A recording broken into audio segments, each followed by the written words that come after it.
एक चींटी थी, उसका नाम था शीलू। उसने रामू के रसोई घर में अपना घर बना लिया था। रामू की माँ बड़ी अच्छी अच्छी चीजें बनाती थीं। रामू को मिठाई बहुत पसंद थी। कभी वह माँ से गुलाब जामुन बनवाता, कभी हलवा बनवाता था। शीलू चुपचाप जाती और मुंह में थोड़ी सी चीज दबाकर अपने बिल में घुस जाती। बिल में उसका एक छोटा सा बच्चा भी रहता था। शीलू उसी के लिए वे सारी चीजें ले जाया करती थी। चींटी का बच्चा कभी कभी बड़ी शरारत करता था। उसने अभी नया नया चलना सीखा था। जहाँ भी मन आता था वहीं जाने लगता था। शीलू उसकी इस बात से बड़ी परेशान थी। वह उसे हर जगह जाने के लिए टोकती रहती थी। एक दिन चींटी के बच्चे ने देखा कि रसोई घर में आग जल रही है। वह खूब चमक रही थी। चींटी के बच्चे को वह बड़ी ही अच्छी लगी। वह सोचने लगा कि इसे पास जाकर देखना चाहिए। उसने शीलू से कहा, मम्मा देखो, ये आग कितनी चमक रही है, चलो इसके पास चलकर देखें। चींटी बोली, नन्हे, हम इसके पास नहीं जा सकते। जरा भी इससे छू जाएंगे तो दोनों ही जल जाएंगे।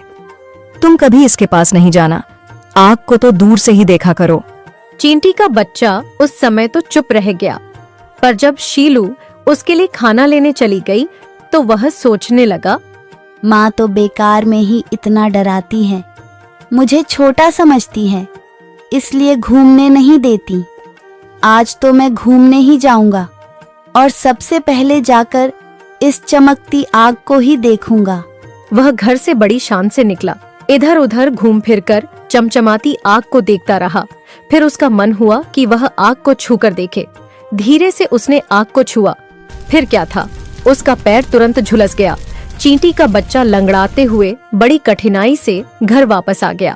शाम को चींटी लौट कर आई। उसने दवा लगाई, पट्टी बांधी, बहुत दिनों तक इलाज भी कराया, पर उसे कोई फायदा नहीं हुआ। चींटी का बच्चा अब भी लंगड़ाकर चलता है। उसके दोस्त उसे लंगड़े मियाँ कहकर चिढ़ाते हैं। उसे अपने पैर को देखकर दुख होता है कि वह माँ का कहना मानता तो लंगड़ा न बनता।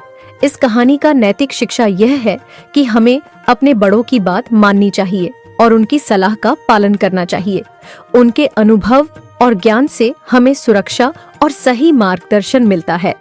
मनमानी करने और जिद करने से हमें नुकसान हो सकता है, जैसा कि चींटी के बच्चे के साथ हुआ। अपनी माँ की बात न मानने के कारण उसे जीवन भर के लिए तकलीफ सहनी पड़ी। आप सभी का धन्यवाद कि आपने हमारे साथ AWGP गायत्री परिवार की कहानी को देखा। गुरुदेव पंडित श्रीराम शर्मा आचार्य जी के मार्गदर्शन में हमने ये चैनल दूसरों की मदद और प्रेरणा के लिए बनाया है। अगर आपको यह वीडियो पसंद आया हो तो कृपया लाइक, शेयर और सब्सक्राइब करना न भूलें। आपकी प्रतिक्रिया और सुझाव हमारे लिए अत्यंत मूल्यवान है, इसलिए कृपया कमेंट करके हमें बताएं कि आप क्या सोचते हैं।